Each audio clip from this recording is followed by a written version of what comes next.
Hello, welcome to Todos Somos Marcos. We're at the port of Long Beach. It's October 21st, 1998.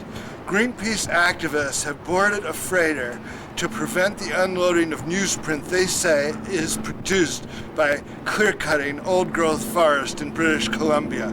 We're going to meet with the activists and go out and see what's going on the ship. Let's go out there now.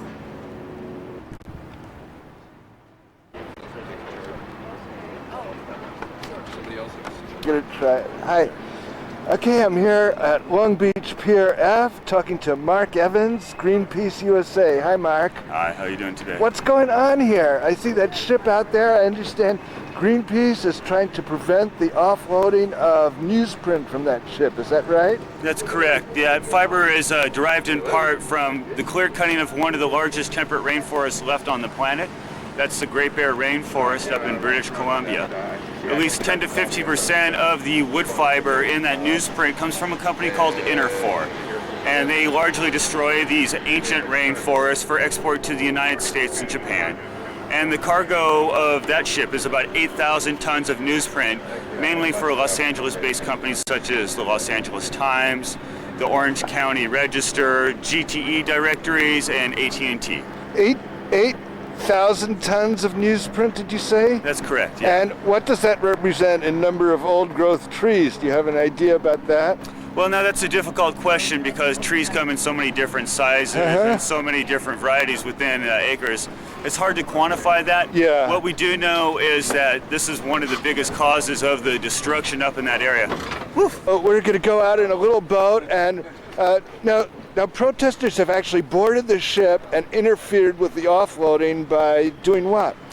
Well, at about 6 a.m. yesterday morning, 4 protesters aboard the Greenpeace inflatables from our boat, the Rainbow Warrior, matched speeds with this boat, the Thor Sagan, which is bringing the ancient forest newsprint from Vancouver Island, and using a hook and ladder type device. They were able to get onto the railing, and using this ladder, they were able to scale on and get up into the cranes. Before anyone even knew what was going on, That's correct, yeah. Wow, while the ship was actually moving in. That's right, it was quite exciting. How cool. It was before the sun had risen, and it was under the cover of fog. Wow. And so they were then able to go up into the cranes, and these hydraulic cranes are what unload the 1-ton rolls of newsprint out of the cargo hold.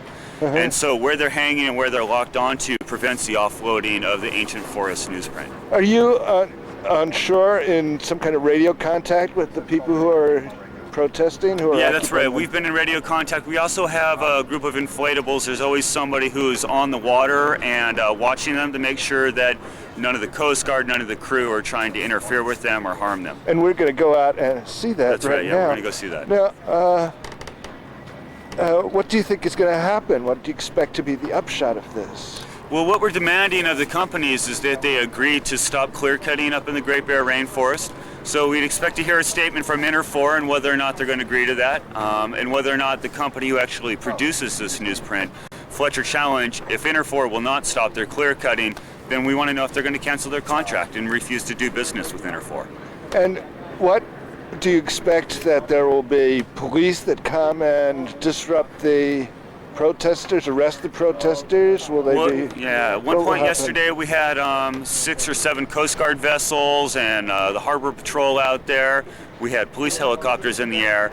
But at no time have they tried to remove the climbers yet.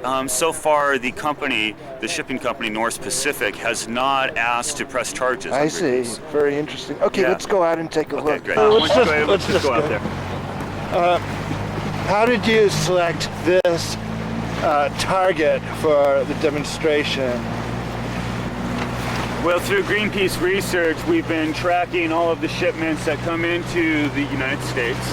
And we know that this newsprint is one of the largest uses of the fiber that comes from the company Interfor, which is threatening the Great Bear Rainforest, and that's why we chose it.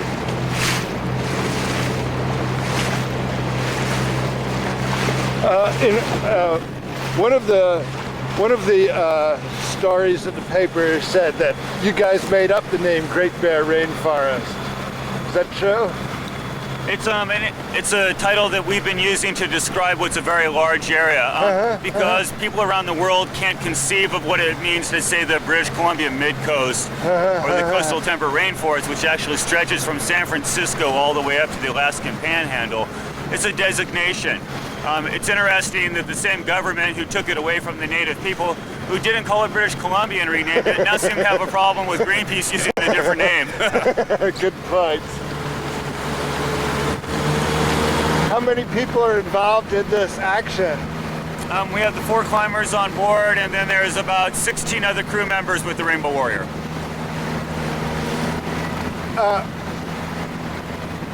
The Rainbow Warrior is Greenpeace's, what do you call it? Our flagship. Flagship, yes. Yeah. And you've engaged in other forms of civil disobedience before, or other actions. Yeah, sure. That's right. Yeah, Greenpeace is based on the Quaker principle of bearing witness non-violently, and if we see a wrong occurring, then we simply stand up. Well, I'm happy to be here seeing this action. You know, on this show we've had a couple of segments where we've talked about the coast redwoods and the headwater forest, and this is a related issue. You know, people do need, don't you think that people need newsprint? Oh yeah, of course people need newsprint, but we've wiped out about 95% of our old growth forests in the United States, and paper is still the largest segment of our landfills. And additionally, the Department of Agriculture has shown that there's many non-wood fibers. Hemp, they say, would be good for paper production, don't you think? Hemp is okay. It could be used, but we're actually much more interested in using existing waste. I see, yeah. The residues of rice straw that are burned up in the Central Valley of California. Same with the wheat that's up in the eastern side of the Cascades. This is fiber that's burned. It causes air pollution. It causes global warming. It all can be used for paper production. Very good point.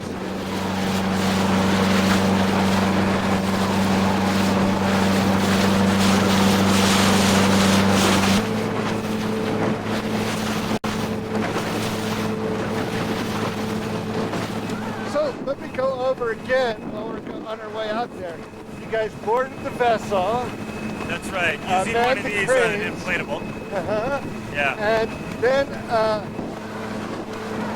how did the ship come to be anchored there at this particular spot? Was that an agreement with the Coast Guard? They talked about what was going on? Yeah, well, the vessel was continuing to move underway. We advised them on radio that they would not be allowed to offload their cargo and that they should go to anchor. They initially did so, then they raised anchor again when the Coast Guard came. We dropped 4 swimmers into the water in front of them with buoys, advising them that they could not go forward to the docks. They maneuvered beyond that, then they brought them to this anchorage out here and have dropped anchor and have been there for about 24 hours. What is the reaction that the protesters are encountering on board? Is there a lot of hostility? No, it's a Norwegian shipping company with a crew out of the West Indies.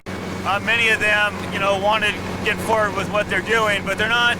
They know that Greenpeace is not offering them any resistance. They're not trying to put them out of work. They're not trying to injure them or their cargo. And so we haven't seen any violence or any threats on the part of the crew. Good.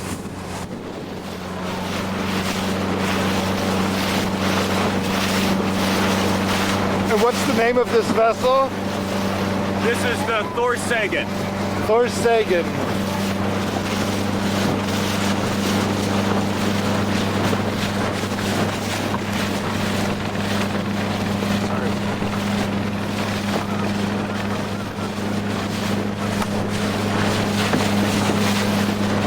Now I'm starting to see, are those your people on that little boat? That's our people in the boat, that's our people up on the cranes up here. And who's that in the helicopter, do you think? That's Take Help.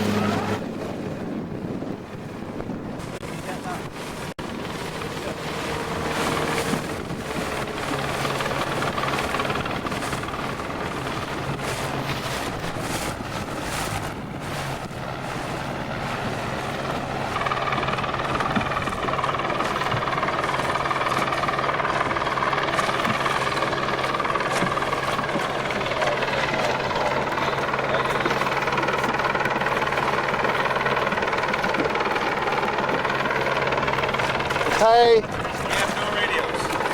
have no radios. We're out of contact. Oh, what? Okay. Because I just brought a couple of batteries out. Did they take them with the Avon?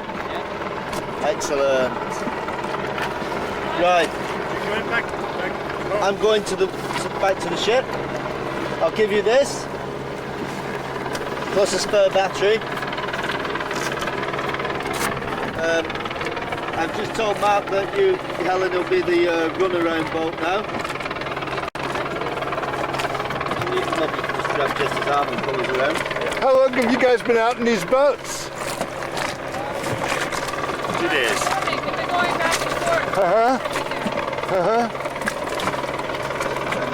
How do you feel? Give you one radio, one battery. Good to be in an action or nervous about what's going to happen? Just go get some batteries.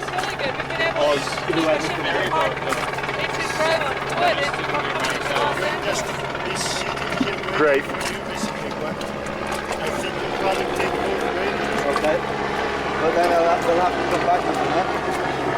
I'll come back with the big Avon. We're a ferry boat, and we could drive out. It's just drive out and get them too, if that's easier.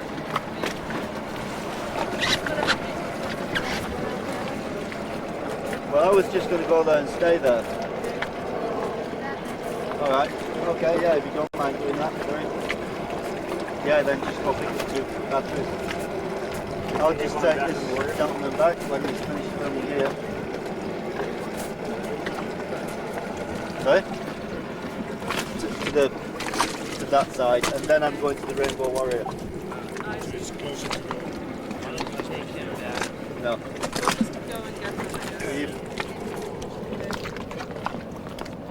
Where's the Rainbow Warrior? It's a couple of miles out this way.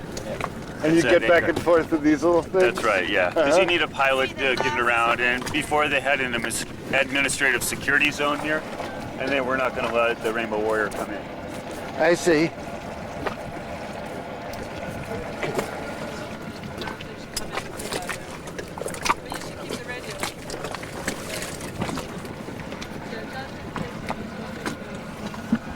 Can we kind of circle the boat? Sure. Yeah. Do you expect prosecution for those people, or before we go, I should do this. Or for all of you?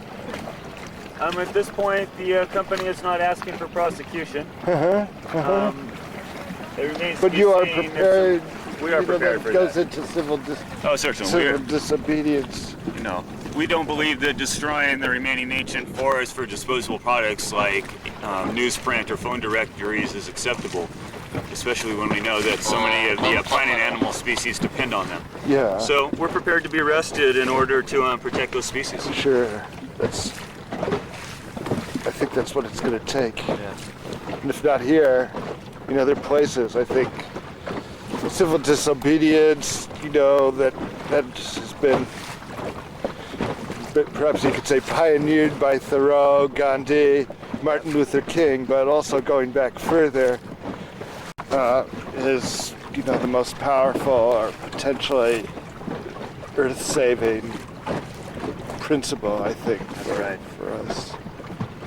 No, we certainly believe in all that. Yeah, me too. We did it.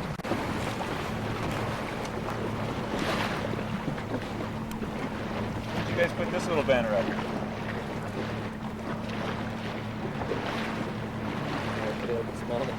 Great.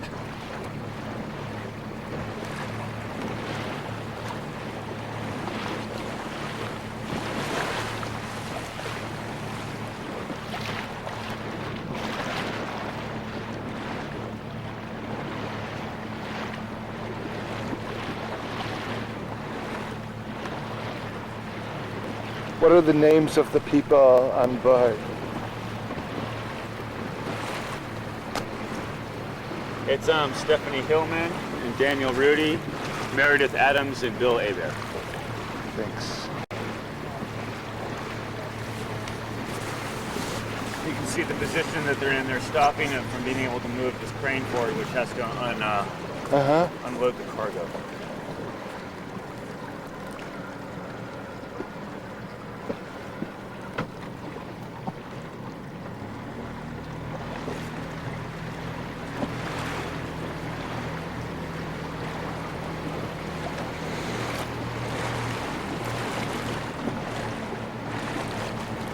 I guess I know you're familiar with the Earth Firster who was just killed by a fallen tree in Headwaters. Yes, that's right. David Chain. David Chain, exactly. That must, I would think, reinforce for you, the sense that there is some danger in what you're doing. Not only of prosecution, but when you get in people's face, you don't know how they're going to react. No, it's true. Do you have like a pretty good training program for nonviolence action? Safety is our primary concern. We never go into a situation where we don't believe it's safe. We would have called off this action if we didn't feel that we had the skill to be able to match speeds with the boat and board it safely. We would have called it off if there had been any threat of violence, against our people to the point where we think they actually would have been injured, because we're not going to engage in violence back. Yeah. And, to my mind, the death of activists such as David Chain from Earth First is really a testament to the failure of the governments to maintain the natural wealth that we have on this planet, instead of selling it off for short-term profit. Yeah. Well, in our show, which has focused on Chiapas and Latin America, but we just did a show on Burma as well, because you see the same issues all over the world being played out, and it goes together, the exploitation of the resources for a quick, immediate profit, and the exploitation and oppression of the people who often happen to be living where those resources are. Right. And, the concept, we call it neoliberalism, that involves, says, let the business interests run the world. It really fails because they're looking for short-term economic gain. That's their nature. That's right. And so in a democracy, or in a world that strives for democracy, we have to let people have to set agendas on other bases besides the bottom line. Yeah, that's what right. I feel strongly about in my show. Yeah. That's why I'm really glad for this opportunity to be here with you guys and to show your action further, because I think it's important, and it's, there are, it's going to be in the paper for a day, and you didn't, it's an excellent action so far, just because of the press that it's gotten today. I heard it on Democracy Now! As well, international radio. Great. It's up on the web, but, and this will be another little thing that will help maybe in some months when people see this on TV. What we're really looking, though, for is the commitment from the U.S. businesses that they're not going to be involved with this, right? It's the LA Times, the GTE phone directories, the newspapers of Southern California. So there's the ones that are responsible for the economic gain for the companies that destroy these ancient forests, right? Have you approached the LA Times and these other people directly about this issue? We believe the ball's in their court. We have, you called it to their attention. We have called it to their attention. We have in the past talked to all of those areas about the concerns on ancient forests, especially with GTE phone directories. We were very unsuccessful in getting them to change their purchasing practices about concerns for biodiversity or ancient forest. Do you feel that all these people have a reasonable option? Can they buy your newsprint from some place where it's produced in a more acceptable fashion? I think that they've been acting a bit under the influence of the large paper companies, and the large paper companies will come together as a consortium, basically a monopoly, and say, look, we're not going to agree that we're going to turn around to non-tree fibers. We're not going to use more recycled paper here. We're not going to commit to never using ancient forest. And so, the companies that buy from them have simply said, oh, well, then there's nothing we can do. So then rather than making demands and taking their purchasing power together and finding a responsible paper producer or a responsible lumber producer, they're simply using this as an excuse to do nothing. And that's not acceptable. Great.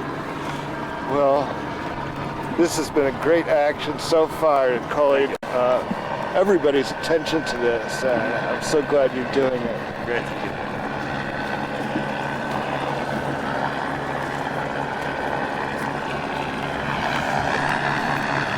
Where is that one going on to, Sean? Just to the radio to get to radio. Okay. It's just going to straight up here. Okay. I'll wait around until she gets back.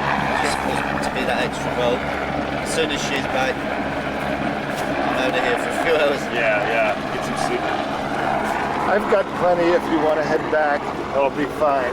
Okay, I'd be happy to stay here for as long as you want, but I understand you guys got things to do and sleep to get and such. Yeah, let's go ahead and head back. Yeah.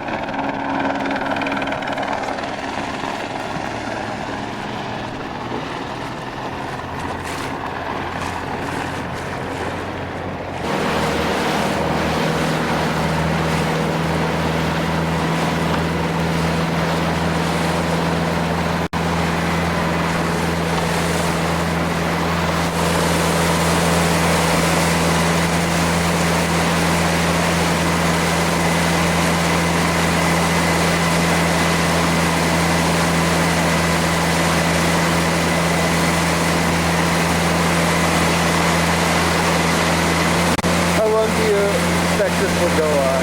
No way of knowing, huh? You know, at this rate, it looks like a good standoff. They think they can bore us to death by not doing anything. They hope that we'll just get tired and go away.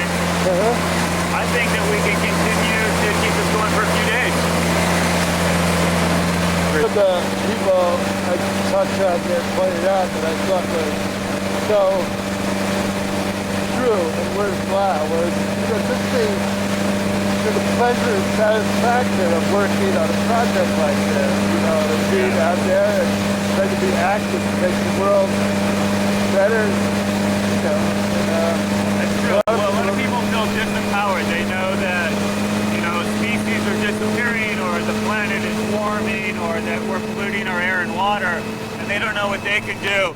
And taking action is often one of the most important things you can do. You may not know what the ultimate effect is going to be, but doing something in itself is really worthwhile. Yeah, I agree.